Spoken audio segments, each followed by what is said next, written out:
చాలామంది తెలియక ఒక మాట అంటారు, సరస్వతి లక్ష్మి ఓ చోట ఉండవంటారు. ఎందుకు అలా అంటారు అన్నారు అనుకోండి, వాళ్ళిద్దరూ అత్తా కోడళ్ళండి. శ్రీ మహావిష్ణువు భార్య లక్ష్మీదేవి, విష్ణువు నాభికమలంలోంచి బ్రహ్మగారు వచ్చాడు, బ్రహ్మగారి భార్య సరస్వతీదేవి, అత్తా కోడళ్ళలో చోట ఉండరు కదా, అందుకని చెప్పేసి సరస్వతి లక్ష్మి ఓ చోట ఉండరు. ఇది అక్కర్లేని పెంకితనాలకు పోయే కుటుంబాలకు పనికొస్తుందేమో కానీ సరస్వతీదేవికి లక్ష్మీదేవికి అన్వయం అవ్వదది.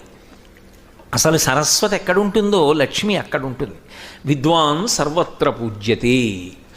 నిజానికి సరస్వతీ కటాక్షం లేశమాత్రం ఉండనివ్వండి, వాడు ఎంతో లక్ష్మీ కటాక్షాన్ని ఎప్పుడూ పొందుతాడు. మీకు ఉదాహరణ నేను సరిపోను. మీలో ఎవరికున్న ఐశ్వర్యం కన్నా నాకున్న ఐశ్వర్యం బహుశా తక్కువే. మీ అందరూ కింద కూర్చున్నారు, నేను పైన కూర్చున్నాను. నేను చెప్పింది మీరు వింటున్నారు. ఎందుకని? అమ్మ నా చేత ఒక్క అక్షరం ముక్క పలికిస్తోంది కాబట్టి.